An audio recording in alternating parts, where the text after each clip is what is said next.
ವಿಶೇಷ ಕಾರ್ಯಕ್ರಮಕ್ಕೆ ಸ್ವಾಗತ. ನಾನು ಶ್ವೇತಾ. ನೀವು ಅಮೀರ್ ಖಾನ್ ನಟನೆಯ 3 ಇಡಿಯಟ್ಸ್ ನೋಡೇ ಇರ್ತೀರಾ. 3 ಇಡಿಯಟ್ಸ್ ನಲ್ಲಿ ತೋರಿಸಲಾಗಿರುವಂತಹ ಲಡಕ್ನಲ್ಲಿನ ಶಾಲೆ ಮಾದರಿ ಅನ್ಸುತ್ತೆ. ಹಾಗೇನೆ ಡಿಫರೆಂಟ್ ಆಗಿದೆ. ಇಂಥದ್ದೇ ಒಂದು ಶಾಲೆ ನಮ್ಮ ಕರ್ನಾಟಕದಲ್ಲೂ ಇದೆ. ವಿದ್ಯಾರ್ಥಿಗಳಿಂದಲೇ ವಿದ್ಯುತ್ ಉತ್ಪಾದನೆ, ವಿದ್ಯಾರ್ಥಿಗಳಿಂದಲೇ ನೀರು ಶುದ್ಧೀಕರಣ.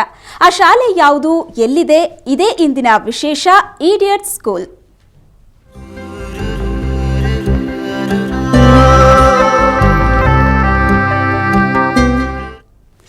ಕತ್ತಲಲ್ಲಿದೆ ಕರ್ನಾಟಕ.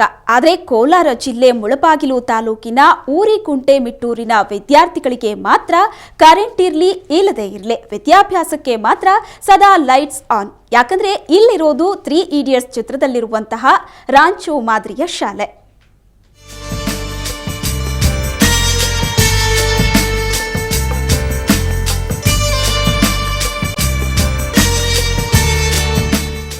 Three idiots.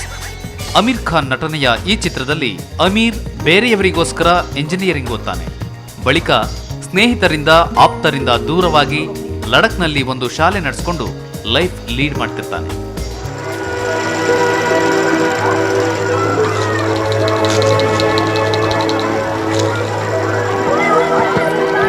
ऐसा स्कूल तो साला रैंचो ही बना सकते हैं। पर वो है कहाँ?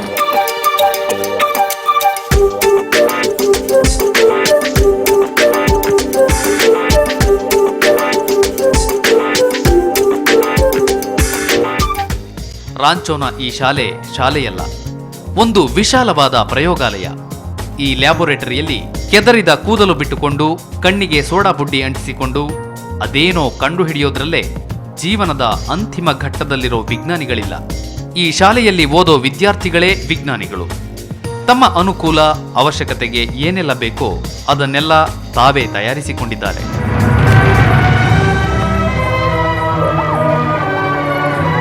ರಾಜು,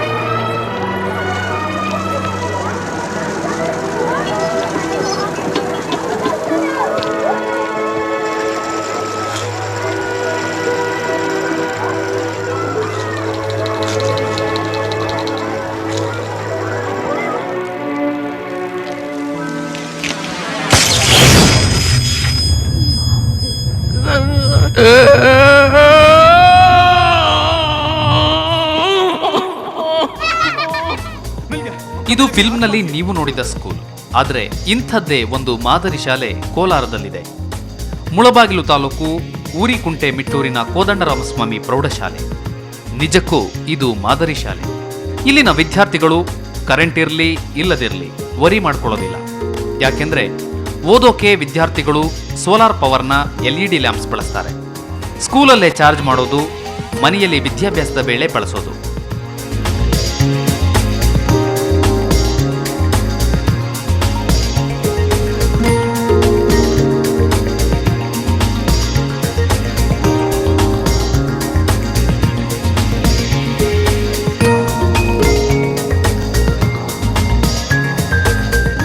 ಎಲೆಕ್ಟ್ರಿಸಿಟಿ ಇಲ್ಲ, ಅಲ್ಲಿ ಸೋಲಾರ್ ಪ್ಯಾನಲ್ ಇದ್ದರೆ ಸೋಲಾರ್ ಪ್ಯಾನಲ್ನಿಂದ, ಅದ್ರ ಜೊತೆಯಲ್ಲಿ ಅದರ ಪ್ಯಾನಲ್ನಿಂದ ಅದು ಲೈಟ್ ಬರುತ್ತೆ. ಅದ್ರ ಜೊತೆಲಿ ಒಂದು ಬ್ಯಾಟ್ರಿ ಬೇಕು. ಅದಕ್ಕೆ ಸೋಲಾರ್ ಪ್ಯಾನಲು ಬ್ಯಾಟ್ರಿ ಚಾರ್ಜ್ ಮಾಡ್ತಾರೆ. ಆಮೇಲೆ ಬ್ಯಾಟ್ರಿ ಮನೆಗೆ ತೊಗೊಂಡು ಹೋಗಿ ಅದು ಮನೇಲಿ ಇಟ್ಕೊಂಡು ಆಮೇಲೆ ಲ್ಯಾಂಪ್ ಕನೆಕ್ಷನ್ ಮಾಡಿ ಸಾಯಂಕಾಲ 3 ಗಂಟೆ 7 ಗಂಟೆಯಿಂದ 10 ಗಂಟೆ ತನಕ ಯೂಸ್ ಮಾಡೋದು. ಆಮೇಲೆ ಅದು ತೆಗೆದುಬಿಟ್ಟು ಕನೆಕ್ಷನ್ ತೆಗೆದು ಹೀಗೆ 3 ದಿವಸ ಆದಮೇಲೆ 3ನೇ ದಿವಸ ಅದು ಬ್ಯಾಟ್ರಿ ಸ್ಕೂಲಿಗೆ ತಗೊಂಡು ಬರೋದು, ಚಾರ್ಜ್ ಮಾಡೋದು. ಇದು ಸೋಲಾರ್ ಲ್ಯಾಂಪ್ಸ್ ಕತೆ ಆಯಿತು. ಈ ಶಾಲೆಯ ಪ್ರಯೋಗಶೀಲತೆ ಇಲ್ಲಿಗೆ ಮುಗಿಯಲ್ಲ. ಇಲ್ಲಿ ಸೈಕಲ್ ತುಳಿಯುವ ಮೂಲಕವೂ ವಿದ್ಯುತ್ ಉತ್ಪಾದಿಸಲಾಗ್ತಿದೆ.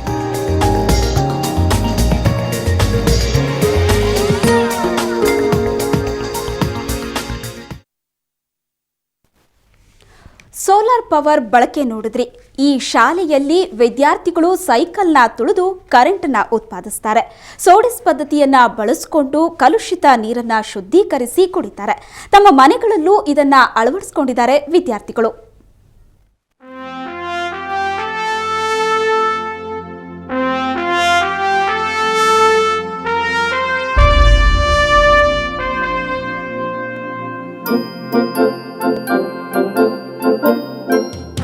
ತ್ರೀ ಇಡಿಯಟ್ಸ್ನಲ್ಲಿ ತೋರಿಸಿರೋ ಲಡಕ್ನಲ್ಲಿನ ಶಾಲೆಯಲ್ಲಿ ವಿದ್ಯುತ್ ಬಳಕೆ ಬಗ್ಗೆ ನೋಡಿದ್ರಿ.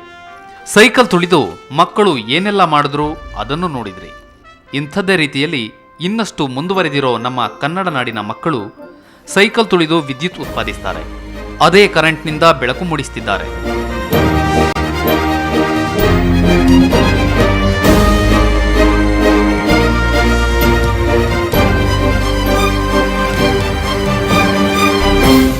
ಈ ವೀಲಿಂಗ್ ಅಂತಂದರೆ ನಮ್ಮ ನಮಗೂ ಸ್ವಲ್ಪ ಫಿಸಿಯೋಥೆರಪಿ ಥರ ಒಂದು ಇದಾಗತ್ತೆ. ಮತ್ತು ನಾವು ಸ್ವಯಂ ಉದ್ಯೋಗ ಅಂದರೆ ಮನೇಲಿ ಕುಳಿತು ನಾವು ಮಾಡಬಹುದು. ಯಾಕೆಂದರೆ ಬೇರೆಯವ್ರಿಗೂ ಹೆಲ್ಪು ಆಗುತ್ತೆ ಮತ್ತು ನಮಗೂ ಹೆಲ್ಪ್ ಆಗುತ್ತೆ. ಬೇರೆಯವ್ರಿಗೂ ನಾವು ಬೆಲೆ ಕೊಡ್ದಂಗೆ ಆಗುತ್ತೆ. ಮತ್ತು ನಮಗೆ ಒಂದು 4 ಕಾಸು ಬರುತ್ತೆ. ನಮ್ಮ ಜೀವನ ಮಟ್ಟ ನಾವು ಸುಧಾರಿಸ್ಬೋದು.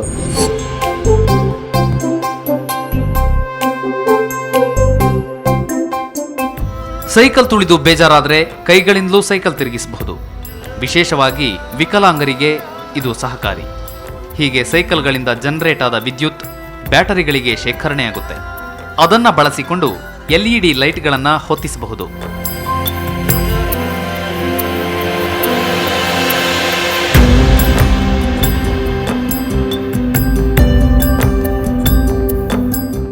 ನಾವು ಈ ಸೈಕ್ಲಿಂಗಿಂದ ಹೇಗೆ ನಾವು ವಿದ್ಯುತ್ ಜನರೇಟ್ ಮಾಡೋದು ಅದೊಂದು ಇದು ಮಾಡಿದ್ದೀವಿ. ಸೊ ಈ ಮಕ್ಕಳು ಬಂದು ಸೈಕ್ಲಿಂಗ್ ಮಾಡುವಾಗ ಅದು ಆಟೋಮೆಟಿಕ್ಕಾಗಿ ಪವರ್ ಇದು ಬ್ಯಾಟ್ರಿ ಚಾರ್ಜ್ ಆಗುತ್ತೆ ಅಲ್ಲಿ. ಮತ್ತು ಅದರಿಂದ ಶಾಲೆ ಕ್ಲಾಸ್ ರೂಮಲ್ಲಿ ಲೈಟ್ ಬರುತ್ತೆ. ಸೊ ಅವ್ರಿಗೆ ಒಂದು ಬೆಳಕಿರುತ್ತೆ. ಸೊ ಆ ಭಾವನೆಯಿಂದ ನಾವು ಇದನ್ನು ಶುರು ಮಾಡಿದ್ದೀವಿ. ಮತ್ತು ಇದು ಎಲ್ಲ ಮಕ್ಕಳಿಗೂ ಭಾಳ ಒಂಥರ ಇಷ್ಟ ಆಗಿದೆ.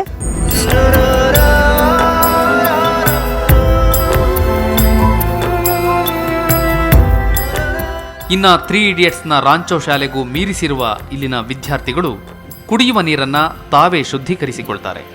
ಹಾಗಂತ ಆಕ್ವಾಗಾರ್ಡ್, ಆಕ್ವಾ ಪ್ಯೂರಿಫೈಯರ್ಸ್ನಂತಹ ಮಾಡ್ರನ್ ಟೆಕ್ನಾಲಜಿ ಬಳಸ್ತಿಲ್ಲ. ಬದಲಾಗಿ ಇಲ್ಲಿ ಬಳಸ್ತಿರೋದು ಸ್ಯಾಂಡ್ ಫಿಲ್ಟರ್, ಜೊತೆಗೆ ಉಚಿತವಾಗಿ ಹೇರಳವಾಗಿ ಸಿಗೋ ಸೂರ್ಯನ ಬೆಳಕನ್ನು.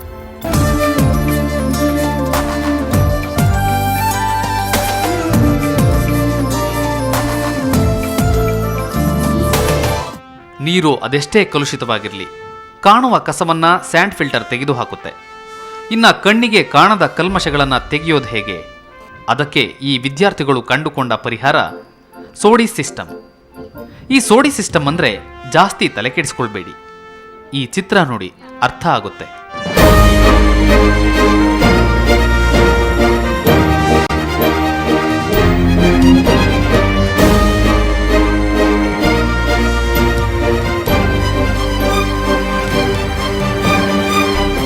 ಸ್ಯಾಂಡ್ ಫಿಲ್ಟರ್ನಲ್ಲಿ ಶುದ್ಧೀಕರಿಸಿದ ನೀರನ್ನು ಶುದ್ಧವಾದ ಪ್ಲಾಸ್ಟಿಕ್ ಬಾಟಲ್ನಲ್ಲಿ ತುಂಬೋದು. ಕನಿಷ್ಠ 6 ಗಂಟೆ ಬಿಸಿಲಲ್ಲಿಡೋದು. ಪರಿಶುದ್ಧ ಕುಡಿಯುವ ನೀರು ರೆಡಿ.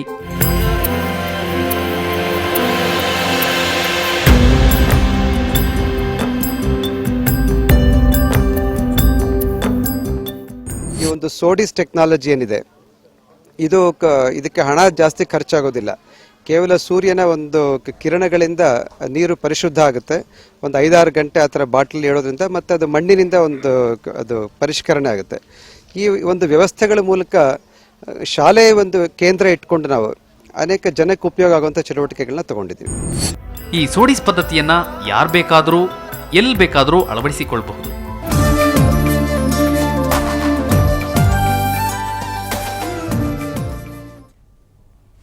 ಕರೆಂಟು ನೀರಿನ ವಿಷಯ ಆಯಿತು. ಈ ಶಾಲೆ ಮಾದರಿ ಅಂತ ಹೇಳೋದಕ್ಕೆ ಮತ್ತೊಂದು ಕಾರಣ ಇದೆ. ಇಲ್ಲಿ ದೇಶದಲ್ಲೇ 2ನೇದಾದ ಗ್ರೀನ್ ಟಾಯ್ಲೆಟ್ಗಳಿವೆ.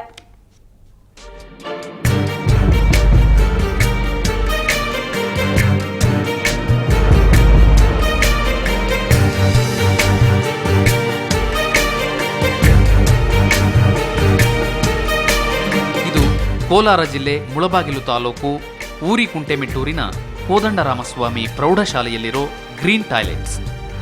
ಬಾಲಕ ಬಾಲಕಿಯರಿಗೆ ಪ್ರತ್ಯೇಕವಾಗಿ ನಿರ್ಮಿಸಲಾಗಿರೋ ಈ ಟಾಯ್ಲೆಟ್ಗಳು ಅತ್ಯಾಧುನಿಕ ತಂತ್ರಜ್ಞಾನದೊಂದಿಗೆ ಪರಿಸರ ಸ್ನೇಹಿಯೂ ಆಗಿವೆ. ಇಲ್ಲಿ ಮಲ ಮೂತ್ರ ಪ್ರತ್ಯೇಕವಾಗಿ ಶೇಖರಣೆಯಾಗುತ್ತೆ. ಮಲದಿಂದ ಗೊಬ್ಬರ ಕೂಡ ತಯಾರಾಗುತ್ತೆ.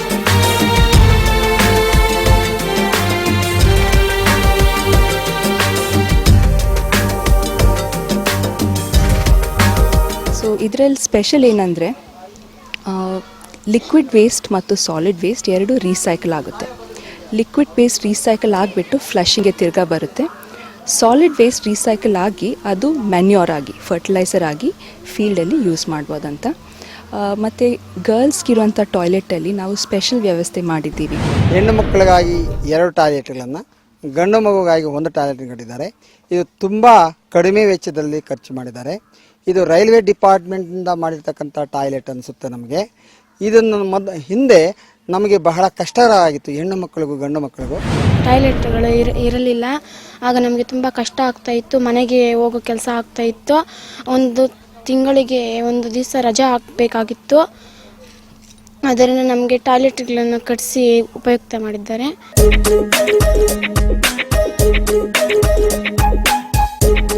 ಇನ್ನು ಕಾನ್ಪುರದಲ್ಲಿ ಬಿಟ್ಟರೆ ಈ ಗ್ರೀನ್ ಟಾಯ್ಲೆಟ್ಸ್ ಅಳವಡಿಕೆಯಾಗಿರೋದು ಇಲ್ಲೇ. ಇದು ಮೊದಲನೇ ಸಲ ಭಾರತ ದೇಶದಲ್ಲಿ ಕಾನ್ಪುರದ್ದು ಬಿಟ್ಟರೆ ಇದೇ ಮೊದಲನೇ ಸಲ ಇಲ್ಲಿ ಶುರು ಮಾಡಿರೋದು. ಇದು ಗೆದ್ದರೆ ಸಕ್ಸಸ್ ಆದರೆ ಇದನ್ನು ನೋಡಿಕೊಂಡು ಇವಾಗ ಬೇರೆ ಕಡೆ ಎಲ್ಲ ಮಾಡಬೇಕು ಅಂತ ತುಂಬ ಆಸಕ್ತಿ ಇದೆ. ಅದಕ್ಕೆಲ್ಲ ಬಂದು ನೋಡ್ತಾ ಇದ್ದಾರೆ. ಮುಳಬಾಗ್ಲು ಮಾಡಬೇಕು ಅಂತಿದ್ದಾರೆ, ಬೇರೆ ಕಡೆ ಮಾಡಬೇಕು ಅಂತಿದ್ದಾರೆ.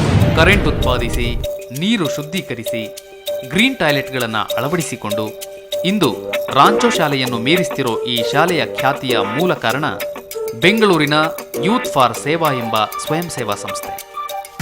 ಡಿಎನ್ ಲಕ್ಷ್ಮೀಪತಿ, ಸುವರ್ಣ ನ್ಯೂಸ್ 24/7, ಕೋಲಾರ. ಇದು ನಿಜವಾದ ಶಾಲೆ. ಇಲ್ಲಿ ಪುಸ್ತಕದ 4 ಅಕ್ಷರ ಅಷ್ಟೇ ಕಲಿಸಲ್ಲ, ಜೀವನದ ಪಾಠವನ್ನು ಹೇಳ್ಕೊಡೋ ಮಾದರಿ ಶಾಲೆ. ಇದೊಂದು ವಿಶಾಲವಾದ ಪ್ರಯೋಗ ಶಾಲೆ. ಇದೇ ಈ ಹೊತ್ತಿನ ವಿಶೇಷ. ಕ್ಷಣ ಕ್ಷಣದ ಸುದ್ದಿಗಾಗಿ ನೋಡ್ತಾ ಇರಿ ಸುವರ್ಣ ನ್ಯೂಸ್ 24/7.